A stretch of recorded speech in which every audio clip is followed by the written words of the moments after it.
Alam mo kapatid, I disagree kung sino man ang may sabi nung na pagka tinutulungan mo yung kapwa mo, tinuturuan mo raw maging tamad. Diyan sa Pilipinas, ang mga Pilipino hindi tamad.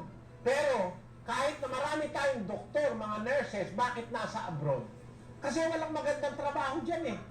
Di ba?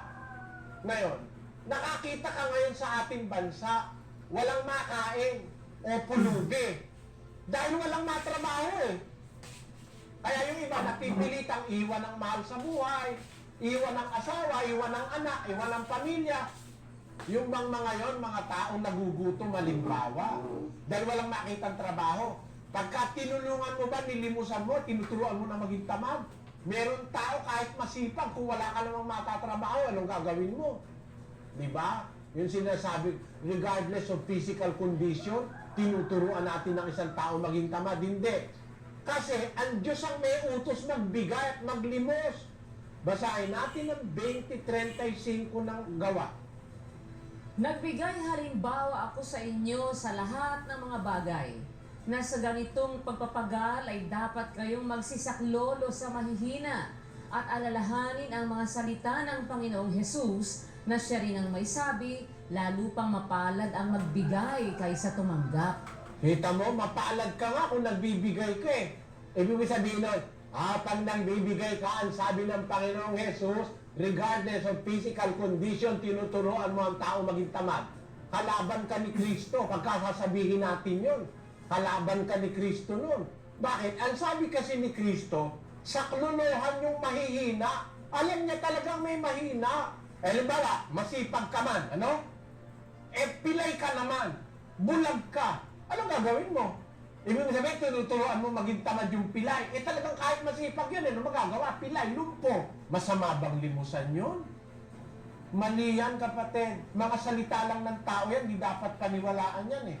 Ang nasa Biblia, ang sabi ng Panginoong Yesus, pagka sinasaklolohan natin yung mahihina, mas mapalad tayo kasi mapalad ang nagbibigay kaysa sa tumatanggap.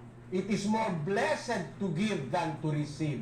So, dapat tayong magbigay at pagka nagbibigay tayo ng limos, ang sabi ni Kristo sa Mateo ganito sa Kapitulo 6, versikulo 2. Kaya nga, pagka ikaw ay naglilimos, ay huwag kang tutugtog ng pakakak sa harap mo, na gaya ng ginagawa ng mga mapagpaimbabaw sa mga sinagoga at sa mga daan, upang sila'y magkapuri sa mga tao.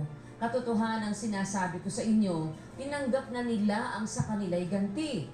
Tatapwat pagka ikaw ay naglilimos, ay huwag maalaman ng iyong kaliwang kamay ang ginagawa ng iyong kanang kamay, upang ang iyong paglilimos ay malihim, at ang iyong ama na nakakakita sa lihim ay gagantihin ka.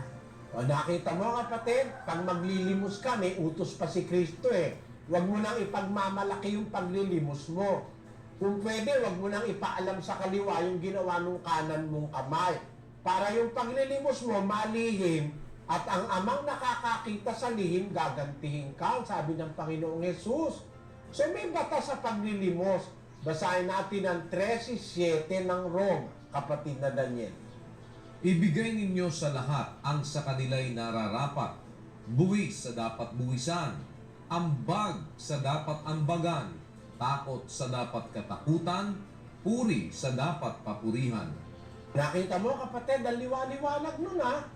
Dapat nating ibigay tayong mga tagasunod ng Diyos.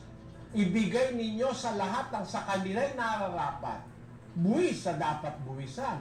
Ambag o limos sa dapat ambagan. Kaya meron talagang batas ang Diyos sa pagbibigay, pag-ambag, pagtulong sa kapwa.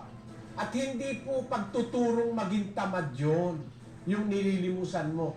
O yung tinutulungan mo, hindi pagtuturong maging tamad. Kasi, lalo na kung ang lilimusan mo, mga physically incapacitated, mga taong walang magagawa sa buhay, para mo nang pinaginhawa sila ng kapiraso sa iyong ililimos. Kaya ako, pagka may lumalapit sa akin, mga papalimos, kung magagawa ko rin lang, nagbibigay ako eh.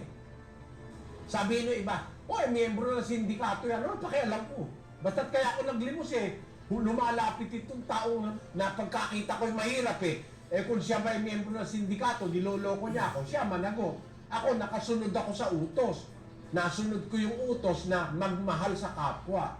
Then naglimos ako. Sabi ni iba, huwag ka mabibigay, miyembro ng sindikato. Eh, pabayaan mo sila. Kahit pa miyembro ng sindikato kahit na nakakain naman siya, di ba? Ay iniisip ko na lang, kahit pa miyembro siya ng sindikato kasi ganun ako kung maglimos yung makakakain man lang siya. Hindi naman ako ang gaya ng iba, kung maglimos, wala mang mabibili. Bibigyan ng piso, mabibili mo ron. Yung apo ko, binigyan ko 10, ko, hindi kasya to, sabi ng apo ko.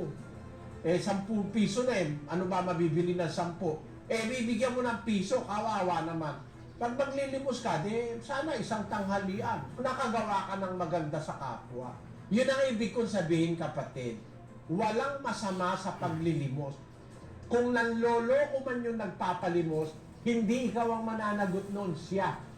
At ikaw naman, magiging maswerte ka sa Diyos dahil naglimos ka, dahil naaawa ka. Sabi ng Diyos, mapalad ang maawain, sila'y kaaawaan. Sabi sa Biblia yun Basahin natin ang 5:7 ng Mateo, kapatid na Daniel. Mapapalad ang mga mahabagin sapagkat sila'y kahahabagan. Ayun, mapalad ang mga mahabagin sapagkat sila'y kahahabagan. O di masama ang mahabag, maglimos, tumulong sa kapwa, walang masama dyan.